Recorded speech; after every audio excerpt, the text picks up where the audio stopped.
Arratsalde-on, buenas tardes, bienvenidos, bienvenidas a la rueda de prensa de la película Gran Fellove, que se proyectará en proyección especial dentro de la sección oficial de esta 68 edición del Festival de San Sebastián.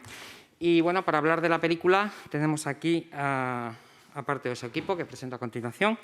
Tenemos a Carlos Rossini, director de fotografía, Carlos Sosa, productor, Cristina Velasco, productora también, y a su director, Matt Dillon, que es un placer tenerla aquí de nuevo en San Sebastián. Así que muchas gracias por estar aquí y podemos pasar ya directamente a las preguntas. Así que quien quiera preguntar, por favor, levante la mano y le pasamos un micrófono. Sí, ahí tenemos una pregunta. Hi, there, I'm here. Hi. Hola. La pregunta evidente es, ¿cómo surgió todo este proyecto y por qué esta figura tan particular, el rodar una película acerca de él?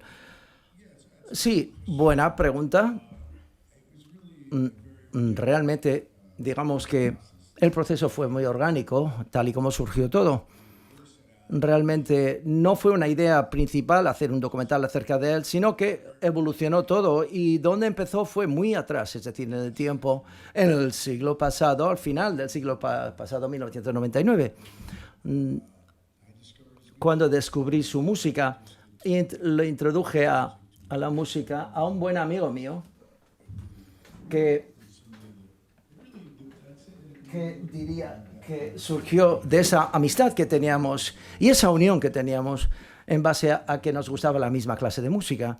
Y ahí es donde partió todo. Es decir, yo le conté un poco acerca de Fellove y él hizo un disco con él. Es decir, le encontró con 77 años. Este es, digamos, increíble intérprete, pero semi-jubilado, que vivía en la Ciudad de México, exiliado de Cuba desde el año 55. Y fue excelente y además fue muy grato ver que él le encontró y empezamos a hablar. Y luego, lo siguiente que me supe, yo estaba allí con él rodando lo que fue la grabación del último disco de Fellove. Por tanto, ahí es donde arrancó todo. Y realmente no sabía qué quería hacer con, digamos, las imágenes, aunque fue increíble, porque él es un tipo increíble. Y era un disfrute realmente estar con él, una persona que pasea por la calle y miras, porque es una especie de una personalidad musical exuberante, digamos. Yo sé que era bueno, pero no sabía exactamente qué hacer con ello. Pero entonces lo dejé sentarse para que se quedara para reposar un poco. Y luego, así es como surgió todo el proyecto. Y luego, por supuesto, no fue hasta muchos años más tarde que arranqué de nuevo con el proyecto. Y con Carlos Sosa aquí, a mi derecha, Carlos y yo nos conocimos. Bueno, de hecho, me recordó que nos conocimos aquí en España, en Albacete. Y le dije, tú eres mexicano. Fue hace tantos años. Y digo, ¿tú le conoces a Fellove? ¿Y qué pasó? Cuenta tú. Y luego nos conocimos en Guadalajara y empezamos a hablar acerca de esto más. Y Ford con Ray Loriga y de pronto les presento al mexicano. ¿Tú eres mexicano? Sí. ¿Tú conoces a Fellove? Yo no tengo la menor idea quién es Fellove. Entonces se me quedó ahí la cuestión de Fellove y luego nos vimos en Guadalajara y volvimos a hablar del tema. Pero fueron 2 años después que nos vimos en Nueva York. Yo ya era socio con Cristina, donde empezó. It was 2 years later. 2 años más tarde, después de conocernos, yo ya era socio con Cristina en la productora. Bueno, no nos conocimos en Nueva York, ¿no fue cierto? ¿No es cierto? Sí. Así fue el proceso y en aquel entonces la idea de la película empezó a evolucionar y el descubrimiento ocurrió durante el proceso de rodar la película. Y en ese momento yo sabía que la película iba a ser, o que iba a incluir a estas imágenes increíbles de Fellove, pero quizás abordaría la imagen un poco más amplia, digamos, de los cubanos que emigraron a México. Es decir, una historia que realmente no se había contado con anterioridad. Y luego, cuando llegué a México, después de tanto tiempo, me quedó claro que esa historia era la historia de la película El Gran Fellove. Y luego me quedó claro que esa era nuestra historia. Y quiero contaros un poco más acerca de esa parte, y fue la siguiente. Yo le había pedido a Carlos, yo ya sé que vive en una casa, pero no sé exactamente, pero le puedes encontrar. Y pudo encontrarle, y le conoció, y estaba muy mayor, y yo sabía que no iba a rodar en ese estado, porque estaba en un hogar para gente mayor. Pero me había preguntado, y yo digo estado porque su salud ya tenía 89 años y tuvo problemas, digamos, de salud. Parkinson, Alzheimer y cosas por el estilo. Así que Carlos le encontró y me dijo, le he encontrado y se acuerda de ti. ¿Y qué es lo? ¿Quieres que te cuente la historia? Sí, tú cuenta la historia, ¿por qué no? Sí, llegué al asilo y pedí verlo y me dijeron que era imposible verlo. Entonces yo dije, bueno, pues no lo puedo ver. Entonces, bueno, gracias, hasta luego. Me iba yendo y con una enfermera le dije, oye, déjame verlo. Y la enfermera me pasó por la puerta de atrás y me metí a verlo y ya estaba muy viejo, ya estaba con demencia senil. Y me acerqué y le dije, soy amigo de Matt Dillon, va a venir, te manda saludos. Y empezó a temblar y los ojos se le empezaron a poner brillosos. Y empezó a decir, Marilyn, Marilyn, Marilyn. Y a los 3 días llegó Matt, le hablé y hablamos, Cristina y yo con Matt. Esto tiene que ser ya. Y llegó. Yeah. Y para cuando llegué allí, Carlos me dijo que no iba tan bien de salud, a ver si le quería ver, que lo hice, por cierto. Pero vente rápido, bajé, fui hasta allí y llevaba viviendo en un lugar maravilloso que era la casa del actor, creado por Cantinflas, que decidió, bueno, comenzar hogar del actor cuando vio actores que conocía de televisión que estaban buscándose la vida en la calle. Y entonces dije, bueno, tengo que hacer algo para mis colegas, actores. Así que Fellove llevaba 5 años viviendo en la casa el hogar del actor. Pero cuando llegué allí, debido a que su salud había deteriorado y le habían pasado ya a un hogar de ancianos. Y por tanto, fue muy difícil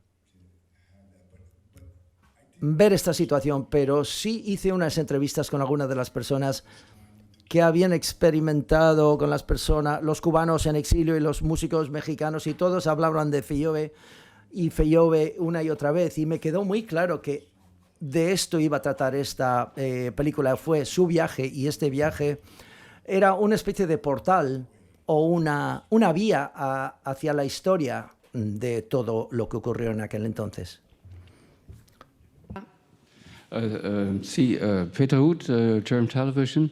Question. Televisión alemana. Una pregunta para Matt Dillon. Al principio de la película hablas de tu fascinación por la música cubana y tu deseo de coleccionar discos raros. ¿Puedes contarnos un poco más acerca de cómo arrancó todo esto? Es decir, no es, digamos, no es un gusto tradicional americano la de música cubana. ¿Cómo entraste en todo esto? ¿Cómo entraste en el poder apreciar esta clase de música? Exactamente, que no era seguir, digamos, los estereotipos de los grandes nombres, sino que descubrir a gente nueva. Bueno, una vez más, yo desde los 12 años siempre compraba discos. No pensé que yo era un coleccionista de discos, sino una persona que le gustaba la música. Y ya sabes, mis gustos musicales evolucionaron, los sabores cambian. Y empecé a estar muy curioso acerca de la música. Estando en Nueva York,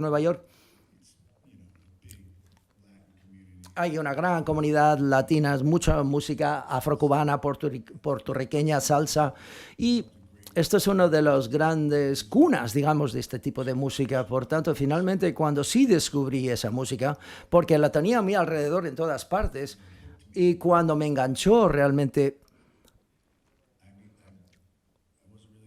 no estaba muy interesado en otro tipo de música, para serte sincero. Es decir, por supuesto, me encanta toda clase de música, pero la música cubana me enganchó de manera especial. Y no empecé diciendo, bueno, yo voy a ser un coleccionista de discos, sino es una cosa que ocurre, digamos, te sucede. Willie te cuenta, y en Queens te cuenta a Salam en el Bronx, y luego tiene discos y quiere venderlos, y vas y quieres comprar 2 discos y dices, solo quiero vender toda la colección. Y digo, bueno, vale, así que acabas amasando y te conviertes en coleccionistas. Y luego descubres que a veces la única manera de encontrar un disco de este tipo es así. Y luego es una cosa ya, se convierte en algo divertido el coleccionar discos, ¿vale? Allí al fondo otra pregunta. Sí, aquel chico de azul. Sí. Sí. Oh, hi, a couple of questions. Un par de preguntas para Matt Dillon, Odribu de Brasil. Matt, quiero hacerte una pregunta. Hace 18 años dirigiste una película maravillosa, La ciudad de los fantasmas. ¿Cuán útil ha sido para rodar este documental? Y otra pregunta, ¿cuán diferente es la ciudad de Nueva York que has rodado frente al Nueva York de hoy en día cuando hablamos acerca de los artistas latinoamericanos que viven allí? Bueno, vaya 2 preguntas. Bueno, me encanta que te gustó la película La ciudad de los fantasmas. Los documentales son duros. Es una criatura diferente como Cristina y Carlos Rossini, te pueden decir. Carlos Rossini está ahora en medio de rodar otro documental, así que empatizo con él. Así que no tienes guión, y una de las chompis, Amendo Croda, que es uno de el montador, y Lindsay trabajaron en la película conmigo. Realmente tu guión es en el material y las imágenes que tienes, y es bastante difícil y encontrar el equilibrio, digamos. Pero evidentemente, teniendo mucha experiencia como actor, me ha ayudado cuando hice la película La ciudad de los fantasmas. No fue como si hubiera estado nunca en un plató de cine. Fue similar aquí, digamos, pero el documental se hace en la sala de montaje, pero se hace durante el rodaje, y eso no lo entendía. Entonces, cuando yo rodé en 1999, cuando rodé estas imágenes en el 99, nunca se me ocurrió. Dije, hola, que podía retroceder, y podía retroceder en el tiempo. Y eso es lo maravilloso de hacer un documental. No necesitas un gran equipo, no necesitas... Rossini y yo hicimos una entrevista. Fuimos a Mérida, en México, para entrevistar a un artista, Tony Camargo, y así es como se llevó. Estamos en una edad dorada de documentales. Documentales, yo creo que hoy en día, tan emocionantes o quizás más emocionantes que películas narrativas. Yo soy actor, no quiero quejarme, pero debo decir que me parece así.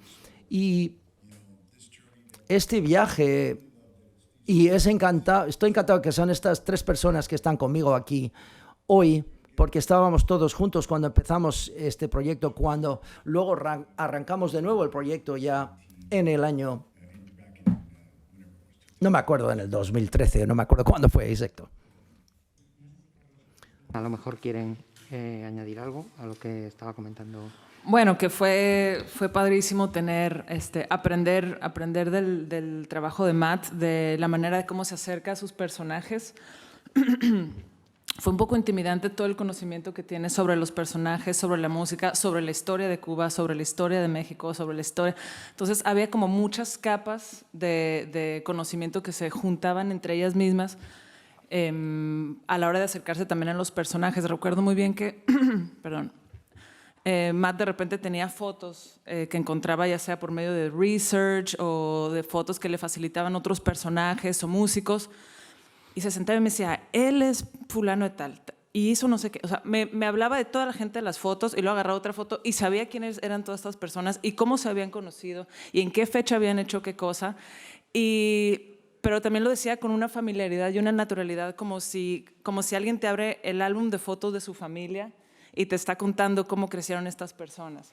Entonces hay un acercamiento muy bello, muy cálido, que creo que le da ese toque de familiaridad. Creo que el tratamiento del documental es un tratamiento que no tiene un approach del experto al que no sabe, sino es más bien como yo te voy a contar una historia de algo que siento y que vivo y que creo que te puede apasionar, y eso es por medio de la vida de Feyobe, y creo que Matt logró hacer algo muy bello en el cual sepas o no de música, sabes de las batallas de la vida, las batallas de los artistas, ¿no? Entonces creo que es una pieza muy empática y que pues, para mí fue un gusto poder contribuir en algo.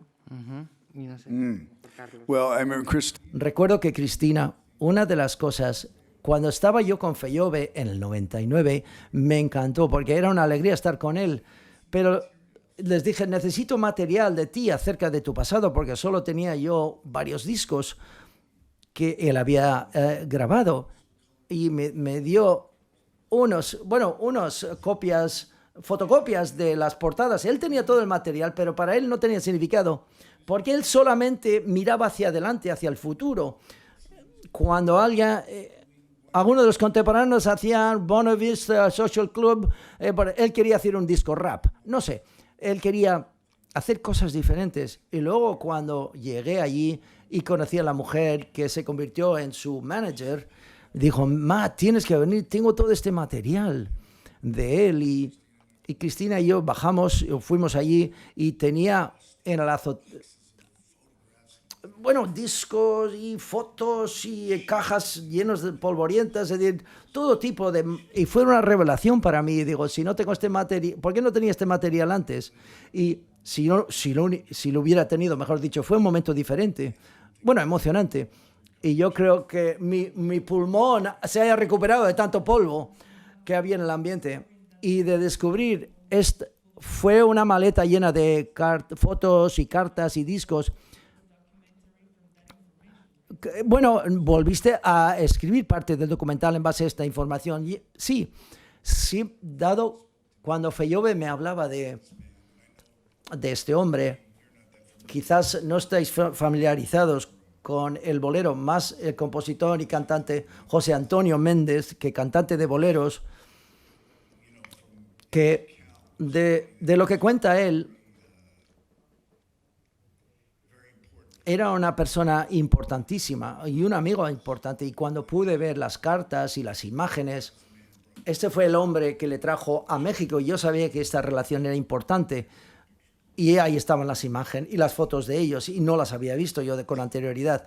Y yo soy un poco loco a la hora de recopilar información, pero debo de decir que he aprendido algo, y esto vuelve un poco a la pregunta del Caballero de Brasil, es decir, de la diferencia de hacer documentales frente a largometrajes. La información es fácil de digerir para el público, cuando tú tienes un feeling de las personas acerca de las cuales cuentas una historia. Y esto fue el abordaje. Primero la emoción, el hombre, la persona, y luego la gente. Todos van a entrar, todos van a querer conocer la historia, la música, los datos, la información, pero tienes que sentir una conexión por parte del público. Rossini, ¿quiere añadir algo a todo esto? Nada, que desde que hablamos, no era 2013, 2012, diciembre, en una cena con Barry también en Los Cabos. Fue increíble porque empezamos a hablar, yo acababa de estrenar una película, nos sentamos a hablar y no paramos de hablar en horas. Y entonces me empieza a contar la historia de Feyobe y yo decía, no puede ser, es como si está hablando de algo que pasa en este momento, y esa sensación de presente fue totalmente clara para pensar que era una película que se tenía que contar sobre mucho que había pasado en una sensación de presente, y creo que tiene que ver mucho con lo que preguntaba el periodista de Brasil. Esta idea de cómo cuentas una historia, y el trabajo de cámara de City of Ghosts y el trabajo de cámara de esta película hacen que todo el tiempo lo estés viviendo, y a mí me metió en un viaje con la música y en un viaje con la cámara para trabajar en muchos lugares, lo cual estaba increíble. Incluso en competencias fotográficas en el set. Muy bien. Tenemos aquí otra pregunta, esta señorita. Yeah, I remember you. Recuerdo, necesitaba, ¿me puedes ayudar con un aparato para enfoques de la cámara? Me hubiera encantado, sí. Porque es maravilloso que podáis hacernos conocer cosas tan divinas como esta. Quería preguntar a raíz de las energías que se dieron durante la grabación del disco, porque es curiosísimo esa lucha de egos, Chocolate, Fellove, o sea, tú además estabas allí, que realmente creo que era una ventaja que Fellove no te conociera como tal, como el actor internacional que eres, y sobre todo, pues, qué tipo de energías se dieron, porque en la película es fantástico todo lo que ahí se puede ver. Gracias. Well, I'm glad. Me encanta que hayas mencionado esto.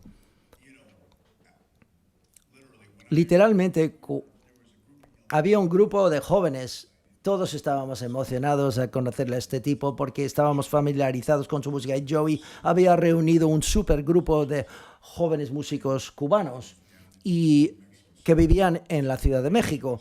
Por tanto, tomaron el mismo viaje que Fellove, pero muchos años más tarde. Y cuando llegó, estaba bien con todo el mundo porque no había grabado en 20 años y iba a ensayar por esta primera experiencia en tantos años.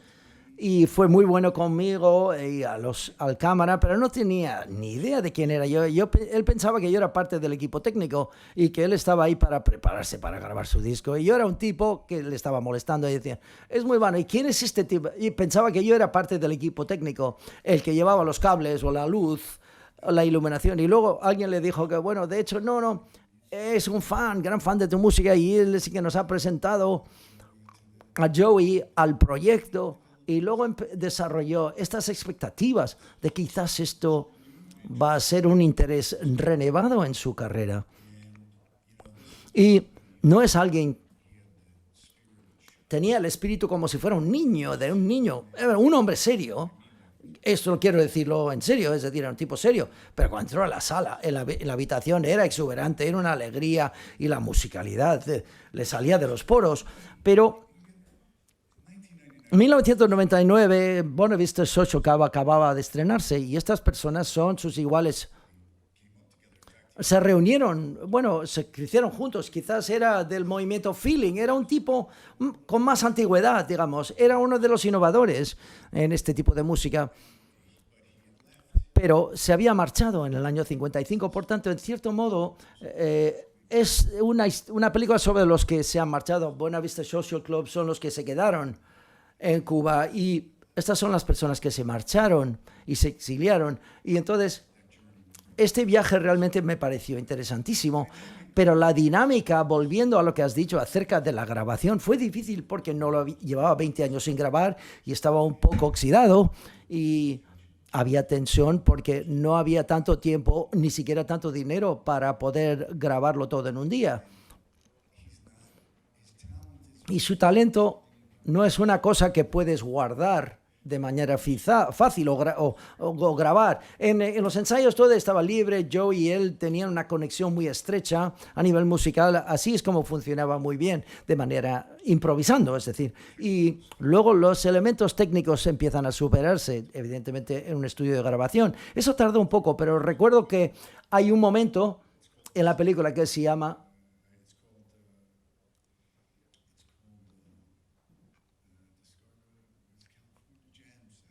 California Jam Session, eso es lo que se lo llamaron. Y fue una descarga, como lo llaman ellos. Bueno, de repente cobró vida y todo el mundo, y luego a posteriori, bueno, ya iba rodando, era imparable. Y hay pequeños trozos de lo que él hace conmigo en la calle. Y media hora se tiraba, y si yo le decía, bueno, haz un mambo. Era una orquesta de una persona, es decir, te mostraba todos los arreglos y te contaba, y me dice sin duda sus interpretaciones maravillosas, que haya unas buenas en esta película.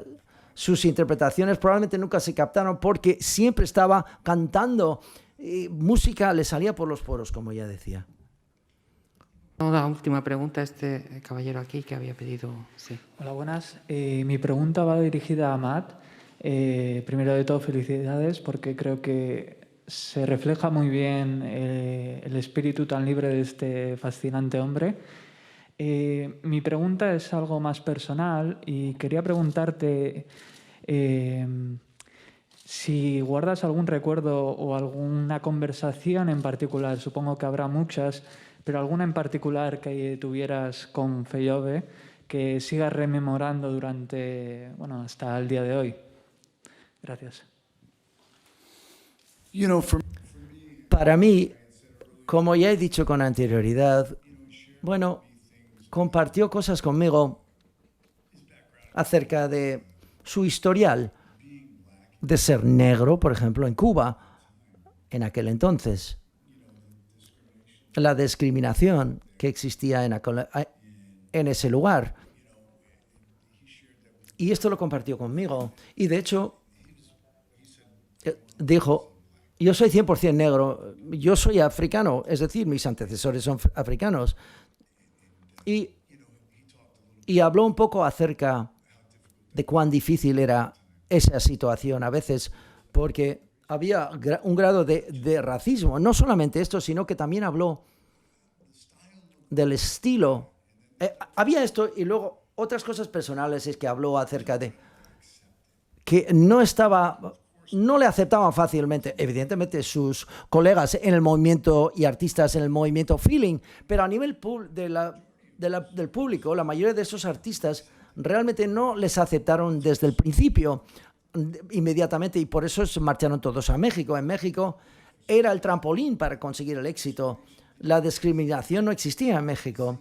De la misma manera, y supongo que, bueno, no lo sé, el mundo es redondo, ya lo sabemos, pero probablemente que en otros sitios también existía.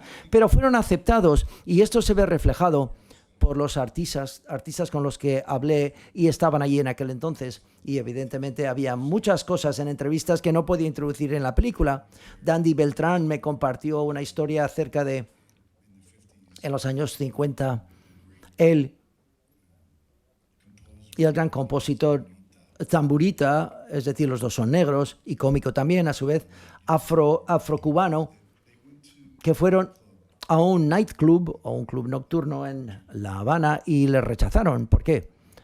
Porque eran negros, no les dejaron entrar. Y Tin Tan estaba con él, el cómico mexicano, y Tin Tan se mosqueó tanto y se enfadó y discutió con ellos, con el de la puerta, y dijeron, bueno, voy a traeros a México porque esto no existe, esto no os ocurre allí, vais a ser aceptados. Y esta fue la experiencia que yo vi, que los artistas que vivieron allí era mucho más difícil para los artistas que venían de fuera de México, más adelante especialmente, que no tenían familia, por ejemplo.